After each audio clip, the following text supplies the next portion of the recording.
é uma questão até filosófica por trás disso. Muitas pessoas falam, tomar uma decisão é melhor do que não tomar nenhuma decisão.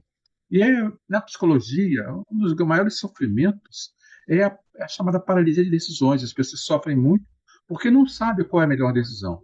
E a melhor decisão às vezes é conflituoso, porque não existe a melhor decisão. Existe uma decisão em que você vai aprimorando e melhorando a cada momento. Eu tinha até falado, eu tinha escrito o título como tomar decisões melhores. Mas depois eu refleti que ficar julgando toda hora se uma decisão é melhor do que a outra, acaba dificultando, causando mais paralisia de decisão. Então mudei para como tomar boas decisões. Se não for a melhor, depois a gente vai melhorando. Porque decisão é a essência da vida. Nós vivemos em nossas memórias, mas nós escolhemos nossas memórias a partir das nossas decisões.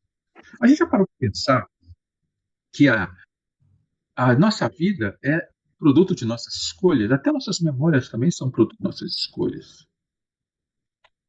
Pensamentos, na verdade, é uma sucessão de eventos. Pensamos que existem eventos, que experiências vividas, saboreadas, as memórias, mas o mais importante não são as memórias. O mais importante são as opções, são as encruzilhadas que a gente leva em relação à nossa vida, e a partir desses pensamentos e decisões que a gente toma, a gente transforma isso em memórias de vida. A cada momento devemos decidir se nós vamos para a direita ou a esquerda, e isso muda toda a nossa vida. Mesmo as memórias são produtos de nossa forma de pensar e decidir. Experiências, crenças, valores, a forma como interpretamos o mundo ao nosso redor, influenciam diretamente como construímos e recordamos as nossas memórias. Nós sabemos que muitas vezes as nossas memórias são reconstruções. A ciência, a neurologia nos mostrou isso. Muito da nossa lembrança do passado é na reconstrução que nós fazemos do presente com os nossos julgamentos e interpretações. E isso foi criado a partir das nossas escolhas, das nossas crenças no momento e das nossas interpretações e aprendizados. Então, nossa decisão muda como nos lembramos que nossa vida é. Por isso que eu enfatizo tanto e eu quis colocar aqui a importância da tomar decisões. A cada dia, pelo menos a pesquisa foi colocada, que nós tomamos cerca de 35 mil decisões por dia, desde escolhas simples até complexas. Então, são decisões que são muito importantes. Algumas são simples, escolher o café da manhã, outras, eu quero mudar de carreira, eu quero viajar para o exterior, quero fazer alguma coisa assim. Apenas 5% dessas decisões são realmente conscientes, a maioria é guiada por nossos hábitos, por preconceitos, por vieses, por escolhas previamente definidas em nossa cultura e nossas predileções, que são causadas por escolhas passadas, que foram causadas por escolhas anteriores. Então, na verdade, a gente tem que refletir que a gente não toma tantas decisões assim. Será que nós somos programados ou temos livre-arbítrio? Talvez a gente tenha um pouco de livre-arbítrio, mas da mesma maneira, ele não é tão grande assim. É o livre-arbítrio de um trem. O trem pode ir para frente, escolher até ir para trás e mudar os trilhos. Somos como trens que precisam se mover de trilhos já previamente definidos. Mas a gente pode optar por escolher qual dos trilhos. Nós temos limitações às escolhas, mas temos maneiras de escolher o caminho mais eficiente, se a gente estudar quais são os trilhos que a gente tem disponível. Então é importante saber que a gente tem trilhos à nossa escolha, mas que também não somos obrigatoriamente capazes de seguir apenas um trilho. A gente pode aprender e escolher mudanças. Então, enfatizar bem esse tema, eu comecei a ler alguns livros que falavam sobre tomada de decisão, já que a maior angústia que eu via das pessoas, quando eu trabalho com pessoas, eu oriento pessoas, o principal problema é como eu devo decidir, qual é a melhor escolha para a minha vida. Aí eu dei uma olhada em alguns livros a respeito. Tem A Arte de Tomar Decisões, de Edgar Falcão, não é? Que ele fala muito sobre decisões são alinhadas a valores e objetivos. Aí ele fala de filosofia, também fala de psicologia, fala de estoicismo, e fala também de gestão, porque a maior parte desses livros foi criada para o consumo das empresas, para o pessoal da área gerencial, que precisa tomar muitas decisões e dinheiro está envolvido. Mas também tem outros conceitos, não tem só conceitos filosóficos. Por exemplo, o livro A Ciência das Boas Decisões, de Richard Davis, não é? Fala muito da parte psicológica, sobre processos cognitivos, processos psicológicos por trás das escolhas, estratégias de economia comportamental, de neurociência, que influenciam nossas escolhas. Tem um livro também bastante famoso, que é A Arte de Pensar Claramente, né? Wolf Dobelli, esse Fácil Ser Encontrado, e ele aborda o que é chamado vieses cognitivos. O que é vieses cognitivos? São as distorções que atrapalham nossas decisões. São os trilhos da nossa mente. Um deles que é muito famoso, né, é o chamado efeito halo. O efeito halo é o que, na verdade, é preconceito. Você, por exemplo, vê uma pessoa tá andando pela rua e ela está bem vestida. Você tem um julgamento a partir dela diferente se ela tivesse mal vestida. Uma vez eu fui dar uma palestra e no final da palestra, né, que eu fui dar numa empresa, algumas pessoas comentaram: gente, esse seu cinto está muito marcado. Eu me preocupei, eu não me preocupei, eu achava tão importante, né, fazer o assunto e as pessoas pararam para olhar que meu cinto estava velho. Para mim, jamais teria me preocupado se o cinto estava muito marcado, se o cinto era novo, mas foi comentado. E isso é interessante a gente refletir como às vezes as pessoas têm um efeito halo até de coisas pequenas. E isso me fez perceber como não tem jeito, faz parte da vida humana. Algumas pessoas vão julgar por questões dos trios que elas têm. E também a marca, né? Toda a ciência da propaganda, do marketing, utiliza esses vieses, essas distorções. Às vezes é um estereótipo, às vezes é uma generalização, que pode ser positiva ou negativa, e vai afetar a nossa percepção. Vou também comentar o outro livro também, que eu li que eu achei interessante, Desperte seu gigante interior, que é um que fala de neurolinguística, Anthony Robbins, e ele fala muito de como buscar padrões de comportamento para tomar decisões transformadoras. Quer dizer, mudar os trilhos melhores que você tem, escolher os melhores trilhos. Então, eu comentei esse, tem outros livros desse assunto, tem muitos livros interessantes, mas esses me ajudaram a refletir sobre esse tema. Então, como tomar decisões mais adequadas? E também, qual é o grande problema quando a gente não tem informação suficiente? Algumas pessoas jogam para cima uma moeda. Eu não sei o que fazer, ou pelo acaso mesmo. Ou consultam uma cartomante, outros fazem uma lista e tentam buscar todas as informações disponíveis, ou utilizam sistemas computadorizados avançados e só acreditam 100% desses sistemas. Acontece, nem sempre a gente pode se dar o luxo de buscar todas as informações necessárias. A gente não pode se dar o luxo de apenas usar conceitos lógicos e abrir completamente da nossa emoção, da nossa intuição. Não tem como, a gente tem que usar mecanismos não só lógicos, como também intuitivos. E eu gostaria de colocar isso em debate. Por exemplo, um pesquisador em 2003, né, ele fez uma pesquisa, é evidente que essas pesquisas são feitas mais com empresas, mas como é um levantamento muito grande, mecânico, eu posso dizer que isso também se aplica ao ser humano individual, com a pessoa física. 60% das decisões acabam fracassando por duas coisas.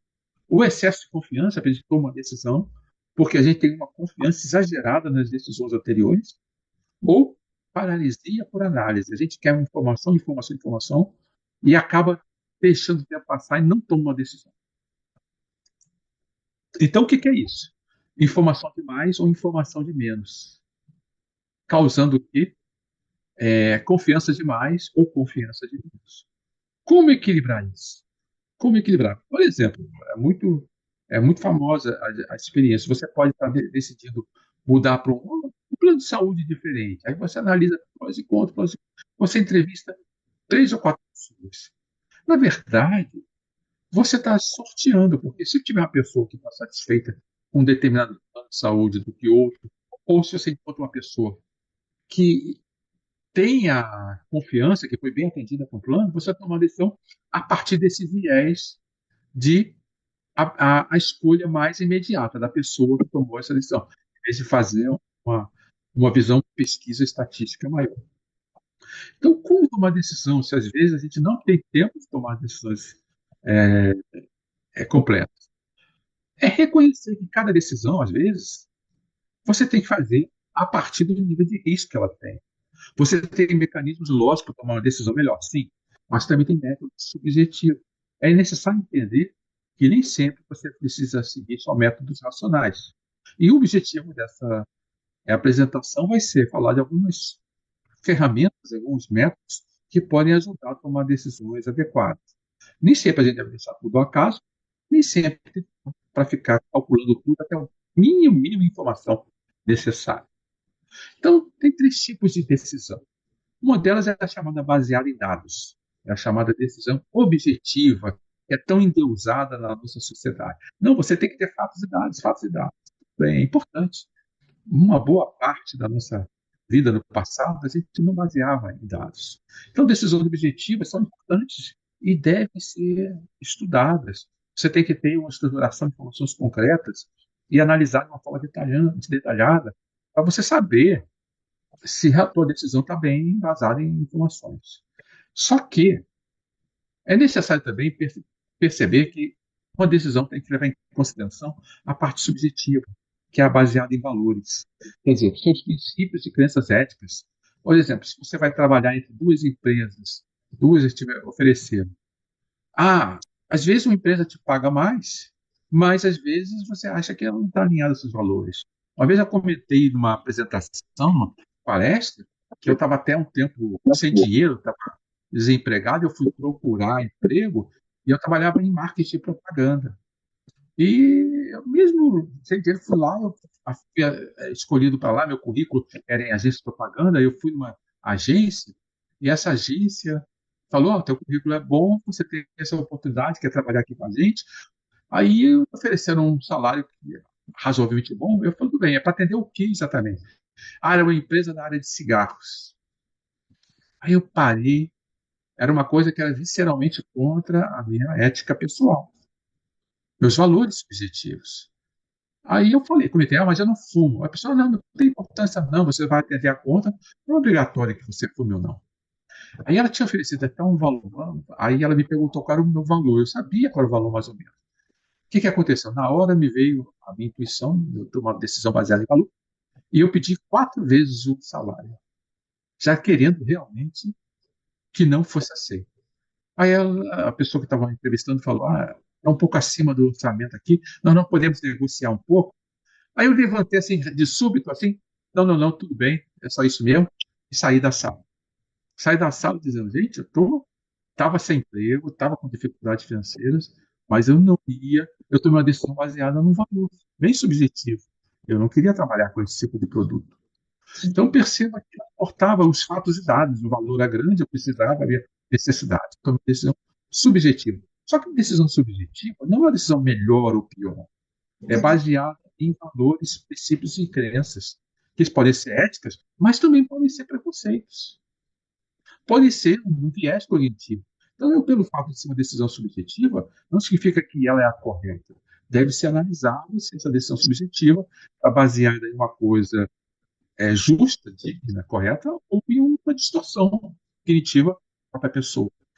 Ela é mais subjetiva, mas ela está focada em ser melhor ou está focada em alguém que te ensinou a ser daquela maneira. Tudo isso é uma reflexão mais profunda. Tá, entendi então que é baseado em dados e valores. E baseado em crenças? Baseado em crenças, são baseadas nas experiências anteriores e também na sua percepção, e quem sabe até uma coisa mais sutil que a gente chama de intuição. Esse tipo de decisão ela é melhor até aplicada quando você tem certeza total. Você não sabe qual vai ser o futuro. Mas baseado em crenças, então, é uma coisa errada? Não, pode ser até boa. Se você tem uma vivência de anos em uma área, você sabe como é que foi o passado, você sabe como é possível se comportar naquela situação. Tem dados e fatos lá, inclusos na sua crença. Tem valores também inclusos na sua crença, você sabe qual é melhor. Por exemplo, se você trabalha em diplomacia, você sabe que a melhor maneira é não atuar um inimigo até o limite máximo, porque se ele tiver acuado, ele não tem nada a perder, ele vai te atacar. Não é? Isso acontece entre países, em situações de guerra. Se você vai enfrentar um exército, sempre deixe, né?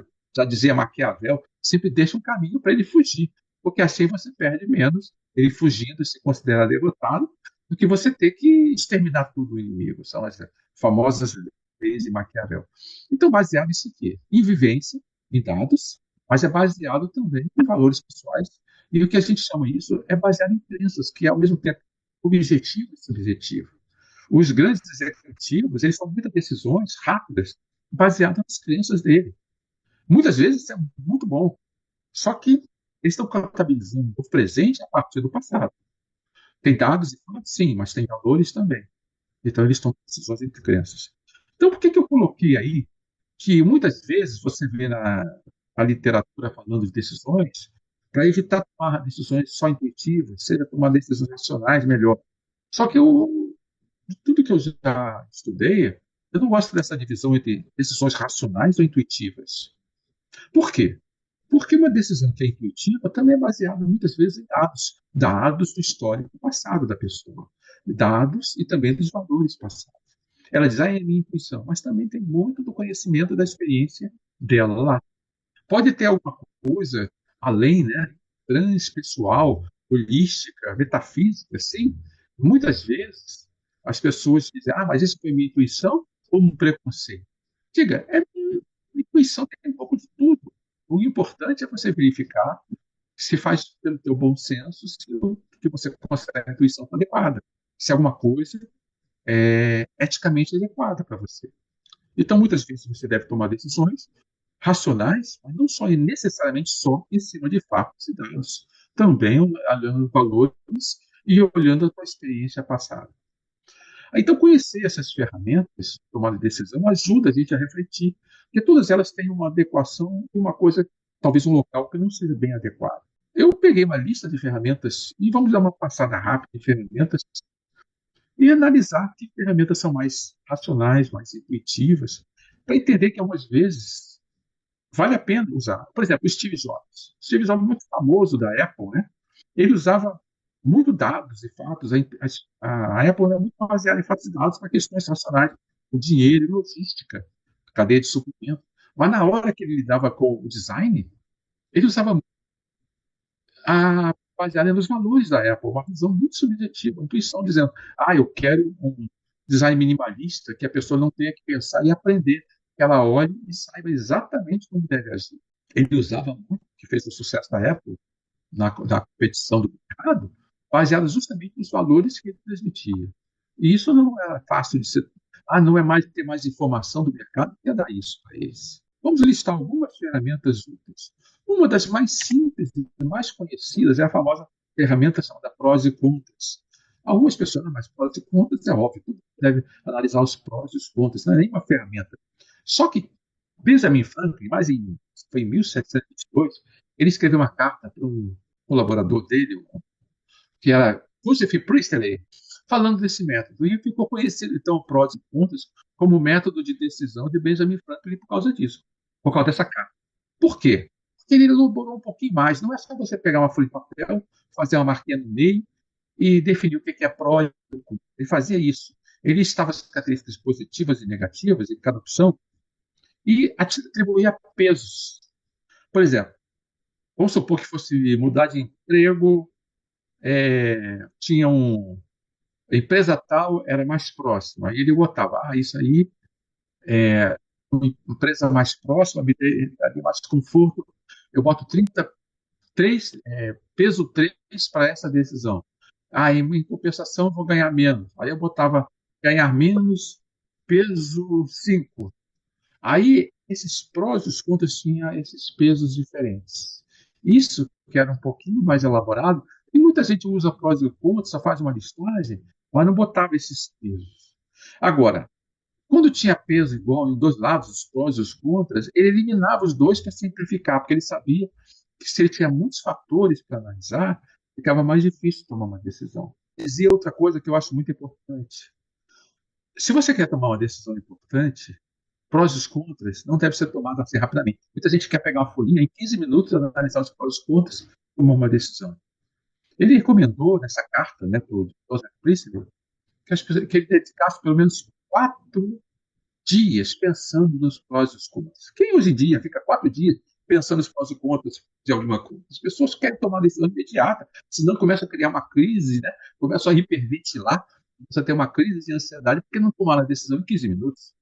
E ele dizia, pense calmamente, analise os prós e os contras, avalie. O jovem, eu me lembro que ele tinha que tomar uma decisão, seria trabalhar lá no laboratório do meio ou continuar dando aula na universidade. E eram decisões para a vida inteira. Ia mudar a carreira dele para o resto da vida. Então, decisões como essa têm que ser pensadas com calma. Por exemplo, oferta de emprego, mas também alugar um imóvel ou comprar um imóvel. Isso são decisões que podem mudar a vida da pessoa. Qual é a vantagem desse método? Ele tem uma visualização clara e não tem cálculos complexos. É só peso simples para você calcular. Só que ele tem uma desvantagem, e é bom a gente refletir. Apesar de ser muito usado, ele cria dilemas. Você fica entre duas opções. Se você fizer isso com mais opções, fica muito complicado. E ele cria um dilema porque fica naquela de ou sim ou não. Fica naquela. E se as duas coisas são muito. Você não tem fatos e dados suficientes, os seus, as suas informações ficam muito subjetivas. Tudo bem. É importante saber que dados e pesos subjetivos também são importantes. Mesmo assim, vá com calma usar o prós e contras para evitar que você acabe simplificando demais o processo. Evite a impulsividade de saltar direto para uma resposta. Bem, esse método é o mais falado, mais comentado, mais usado pela maioria das pessoas. Ele é bem conhecido, mas eu quis enfatizar que nem sempre ele é útil.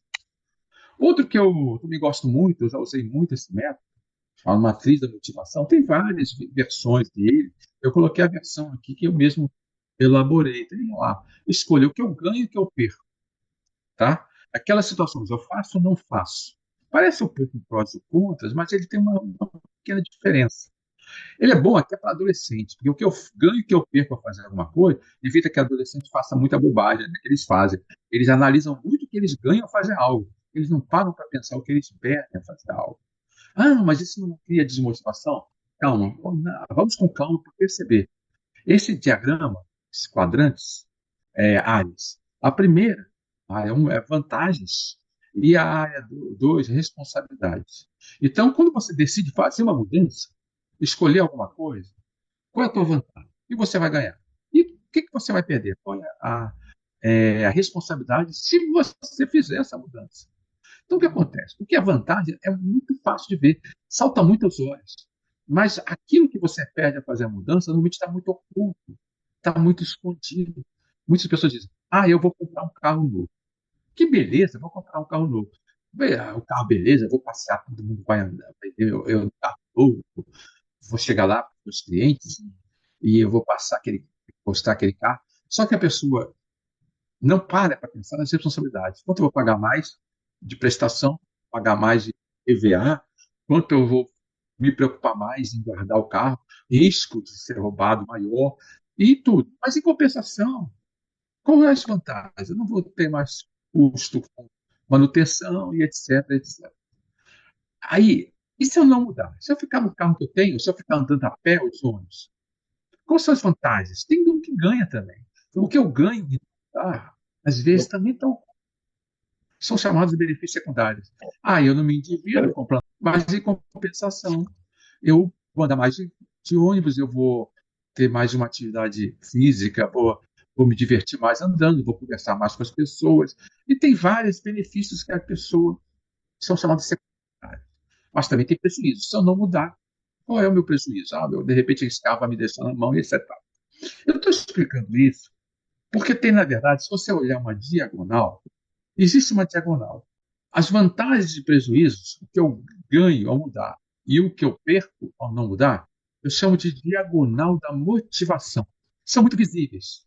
Todo mundo sabe quais são as vantagens e prejuízos evidentes de uma mudança. Só que o que não é visível é o que eu perco em responsabilidades quando eu mudo e qual é o benefício secundário quando eu não mudo. Isso que desestimula. Então, essa diagonal, a diagonal da direita para a esquerda, é o diagonal da desmotivação. Então, o diagonal da motivação é muito óbvio, mas a diagonal da desmotivação tem que ser bem analisada. Então, o que eu faço? Eu faço um quadrinho onde eu preencho com os argumentos de cada um. É mais ou menos como o prós e os contras, só que eu preencho o quadrante inteiro. É uma evolução dos prós e dos contras. De qualquer maneira, é subjetiva, é uma ferramenta de uma decisão subjetiva, mas ela mostra melhor os conflitos internos e psicológicos que podem sabotar a mudança, fazer uma que a gente chama muito de autossabotagem. Às vezes, a autossabotagem é muito benéfica. É uma diagonal da desmotivação oculta, querendo nos informar. A próxima é uma probabilidade estimada. Se Você tem várias situações, situação A, B, C e D. Aí você começa a calcular a probabilidade de cada um alcançar. Ah, mas como é que eu vou saber isso? Ou você pode fazer isso na mão, refletindo, a partir da sua vivência, de uma maneira subjetiva, ou contabilizar com fatos e dados. Isso é muito usado e hoje em dia muitos softwares e ferramentas e usam probabilidades estatística bem avançada e usam ferramentas aleatórias para contribuir para tomar decisão em vários contextos, vários ambientes.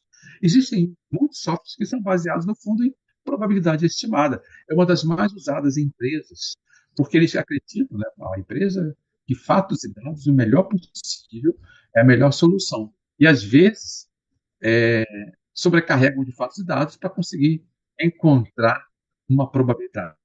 Pode ser feito de uma maneira simples, uma folha de papel, usando um software mais adequado. Agora, quanto mais fatores em jogo, quanto mais complexo fica, há bastante risco de uma probabilidade errada distorcer todo o resultado. Por exemplo, pesquisa de opinião. Eles calculam a probabilidade de uma pessoa ganhar uma eleição. E a gente sabe como muitas vezes erra. Às vezes a amostragem, por mais perfeita possível, ela não estava completa. Aí você faz uma tendência a partir de uma probabilidade errada mínima e o resultado, a amostra, distorcem enormemente o resultado final. Mas, de qualquer maneira, esses softwares de cálculos de probabilidade estão por trás da maioria dos sistemas de decisão modernos.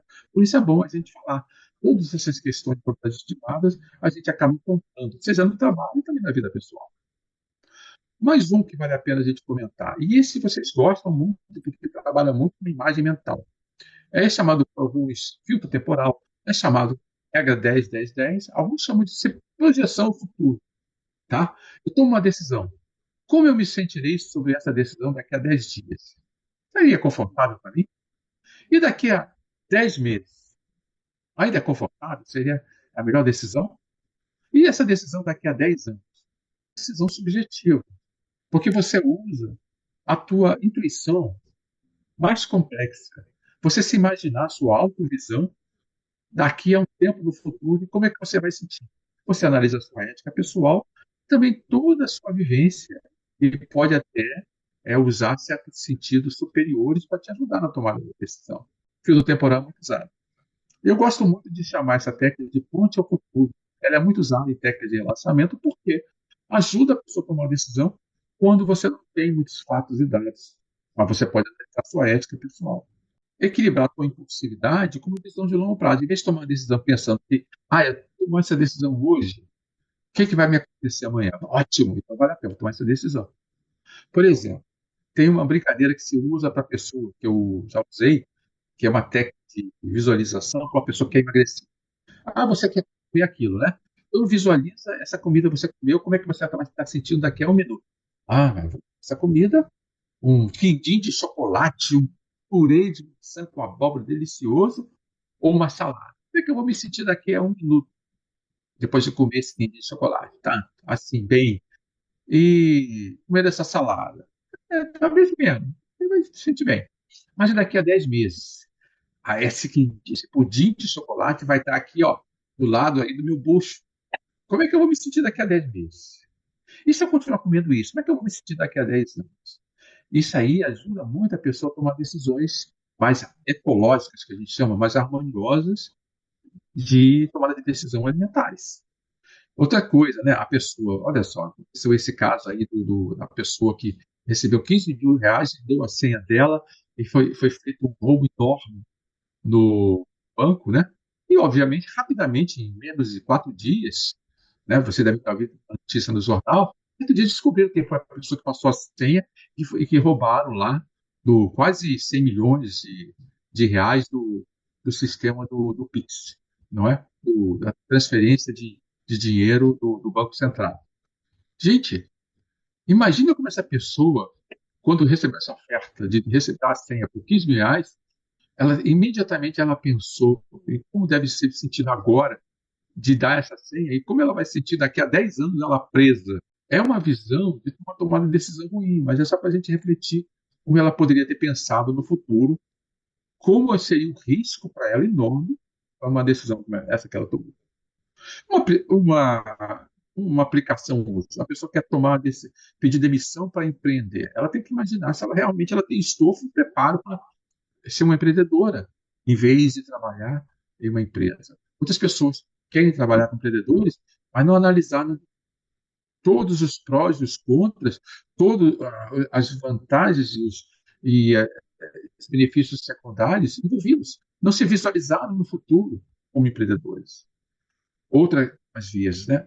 E essa técnica ajuda muito a evitar a impulsividade. A pessoa está num relacionamento há muitos anos e deseja sair do relacionamento. Às vezes ela precisa se projetar no futuro, os prós e os contras. O relacionamento é ruim, como é que ela vai estar daqui a vez? Né? O relacionamento é ruim, mas não tanto. Se ela sair do relacionamento em vez de tentar melhorar, como ela vai estar? Essas questões todas são muito usadas na área psicoterapêutica. Então, essa é uma técnica de tomar decisão que tem muitas aplicações. Uma também que é muito usada é a chamada pergunta dos 5 porquês. Ela é mais técnica, mas ela também é simples de fazer. Não exige muita. Você quer descobrir alguma coisa, descobrir por que aconteceu algo, não se satisfaça em perguntar apenas um porquê. Porque quando você responde apenas um porquê, você está tomando decisões baseadas apenas no sintoma.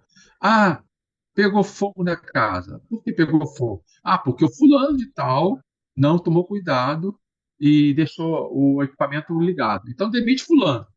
Foi apenas o porquê. E se eu tivesse perguntado, mas o porquê o fulano deixou tudo ligado? Ah, porque ele não estava consciente da necessidade de fazer uma verificação. Ele não foi bem treinado. O segundo porquê é porque o fulano. Então, a melhor solução faça um treinamento melhor para todas as pessoas que cuidam da casa ou cuidam do sistema elétrico da empresa. Tá, mas o porquê que o sistema elétrico precisa de tanto treinamento? Ah, porque por trás dele o sistema elétrico está em desuso. Nunca foi feita uma atualização da fiação e a gente está usando mais equipamento ligado, muita gente, muito trabalho, muito equipamento ligado, mas fatalmente alguém acaba esquecendo algo.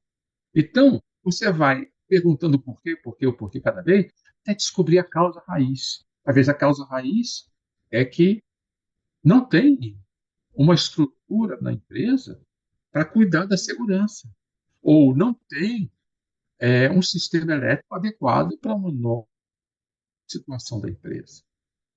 Ah, mas isso é decisão ou isso é descoberta de problemas? Na verdade, os dois. Porque quando você faz perguntas cada vez mais profundas, você encontra uma causa raiz e você toma a decisão adequada.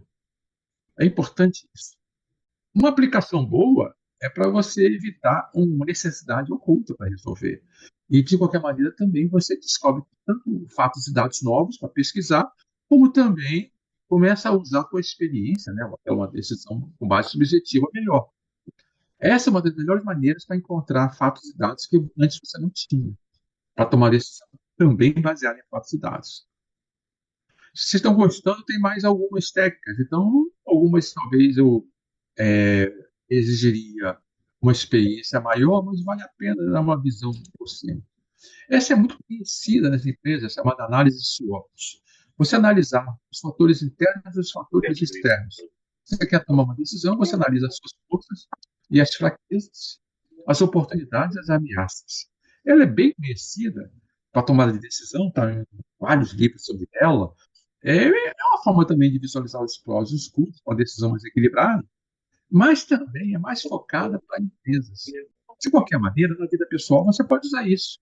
Por exemplo, você quer fazer uma mudança de carreira, você pode identificar que forças você tem para mudar a sua carreira. E quais são suas fraquezas que você deve trabalhar? Quais são as oportunidades que você deve buscar?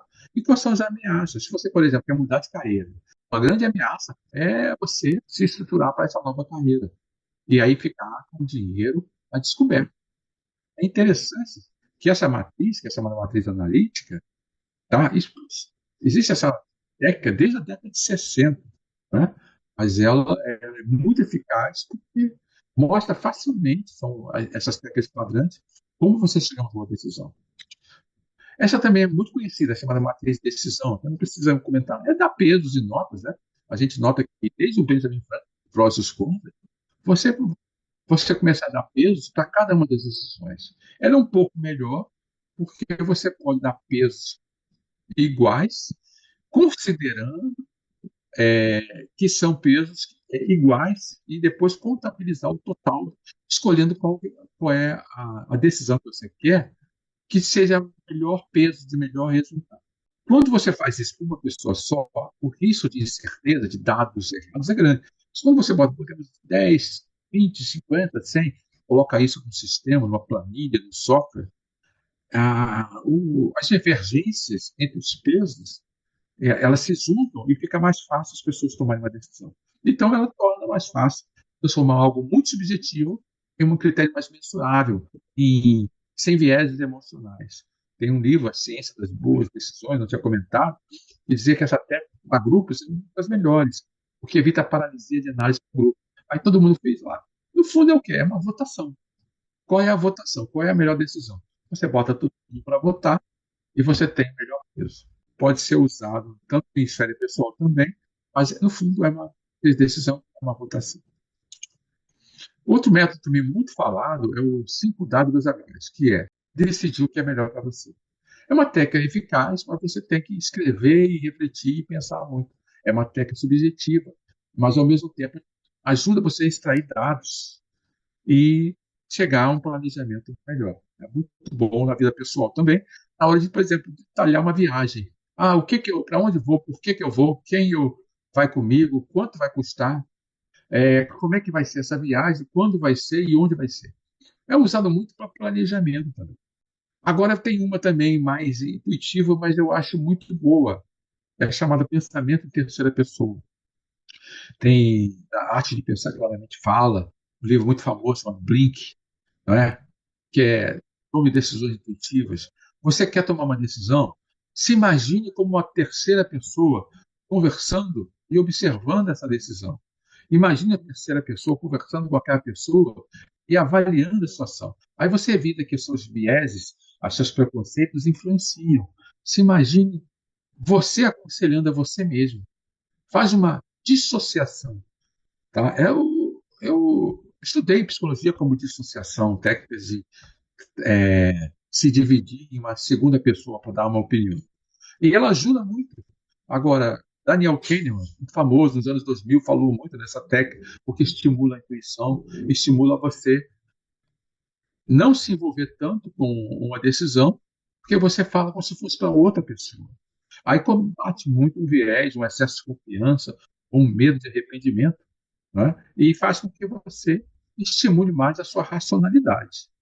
Você pode usar até para avaliar bem antes de tomar uma decisão que você está se sentindo irritado. Você se dissocia da irritação e avalia como se estivesse acontecendo a situação com outra pessoa. Alguém te insultou. Em vez de responder, imagine que tivesse insultando uma outra pessoa. E aí? Você está sendo afetado por aquilo porque você acha que o teu ego foi ferido ou a pessoa falou uma coisa que tem alguma razão, alguma base real? Aí você, se dissociando da situação, você pode tomar uma decisão melhor. Aí você ganha uma certa clareza. Nós não vamos praticar essas técnicas hoje, se bem que estamos em aberto, né? Eu faço esse trabalho às vezes com algumas pessoas e vale a pena muito essa técnica. Costuma ajudar muito as pessoas a ter uma certa clareza, fazer essa dissociação. Uma outra técnica que é muito usada em empresas, nós não vamos detalhar muito, chamada matriz de gravidade, urgência, tendência, chamada matriz de Slutz. Também uma técnica de ponderação. Você avalia um problema e vê se aquilo é muito grave ou pouco grave. Extremamente grave, você dá uma pontuação de 5. Pouco grave, dá 1. Se é muito urgente, é pouco urgente. Muito urgente, você dá 5. Pouco urgente, você dá 1. Se é uma tendência que vai piorar rapidamente ou não vai piorar tão cedo. Vai piorar, então a gente dá 5. Não vai piorar, você dá 1. Qual é a vantagem disso? Você pode usar para tomar uma decisão de que incêndio apagar primeiro. Qual é o problema principal que você deve agir? Então, é uma técnica boa quando você tem problemas para resolver, ou, ou uma empresa e também uma pessoa. Aquilo que você pode resolver primeiro. Por exemplo, você tem que pagar dívida. Você vai resolver pagar a dívida mais urgente, ou cuja tendência vai piorar primeiro, não é? Aquela que seja mais grave para você. Pode priorizar o problema e também analisar, tomar decisões para ajudar numa negociação. Pessoas estão conflitadas. Então, vão resolver o conflito usando essa técnica. Vão resolver aquilo que é o pior problema entre nós. uma negociação.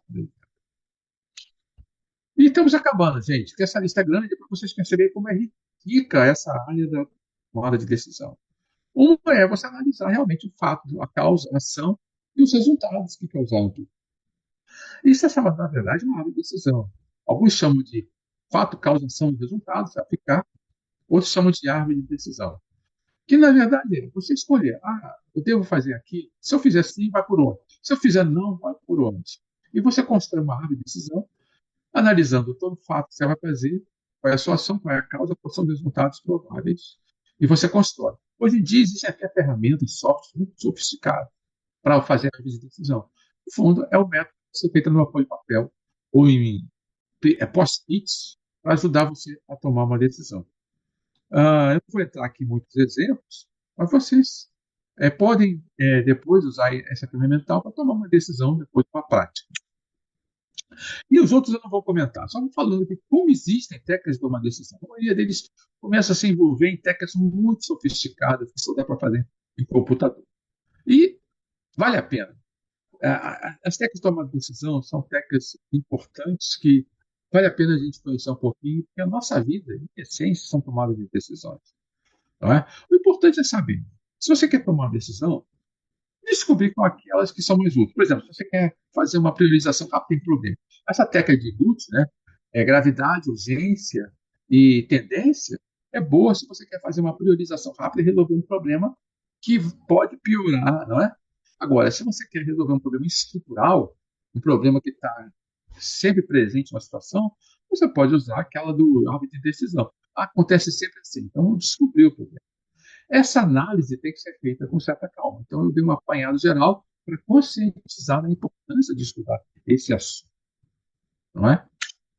Essas técnicas todas são para evitar paralisia e garantir uma decisão mais consciente. Evitar que as pessoas se envolvam demais com o processo. Mas como é que eu devo usar? Tem tantas técnicas que eu já começo a ficar com paralisia de decisão, descobrindo qual é a técnica de decisão melhor. Então, comece com métodos simples e avance para estruturas mais complexas conforme a sua necessidade. Tem pequenas decisões que, às vezes, você pode jogar uma moeda, sim ou não, não é? Usar a sua intuição. Por que isso? Porque à medida que você for tomando a decisão, você vai aprendendo mais. E ficar sem tomar decisão é pior. Eu estava com uma dor de dente, aí eu comecei a analisar qual é o melhor local. Eu devia ir num dentista que eu fui e num outro. Aí eu fiquei analisando, não adianta. Eu vou num dentista super caro, eu vou num outro mais barato, custei uma mais barata. Depois eu falei o seguinte, não, eu vou fazer fiz entrevista com dois dentistas, fiz uma análise com dois dentistas, e depois eu escolhi um deles que era bom para resolver lá o problema. Não foi necessariamente a opção mais barata, mas a opção que me deu, pela minha intuição, mais confiança. Por exemplo, pessoas pequenas, basta um cardápio, você usa a sua intuição e você vai perceber na prática qual é a melhor forma de agir. Outras vezes, você vai precisar tomar uma decisão assim que tem risco maior, você vai para uma análise de prós e contras, ou o método de analisar a tendência, 10-10-10, que é aquela tendência de se imaginar no futuro, para tomar uma decisão. Por exemplo, eu quero assinar um curso, vou ficar envolvido 2 anos no curso. Eu já tive casos que eu me inscrevi para pagar um curso e depois eu vi que eu não tinha tempo nenhum. Paguei e perdi o dinheiro porque eu não tinha tempo necessário. Eu não fiz essa tendência a longo prazo e analisar que não valia a pena para mim.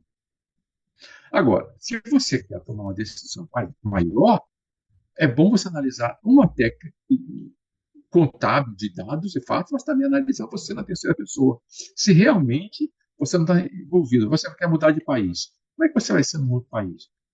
Você está realmente assumindo essa decisão psicológica de estar longe das pessoas e da cultura do seu país? Tem que analisar isso com um pouco mais de calma. Então, essa escolha de técnicas analíticas e técnicas racionais requer um acompanhamento. Então, nós vamos botar uma tabelazinha aqui que vocês vão até assustar. E essa tabela não é para vocês verem tudo isso. É para depois vocês voltarem e dar uma lida e depois dar um print e pensar. Existem técnicas analíticas e técnicas subjetivas. As principais técnicas aqui estão listadas.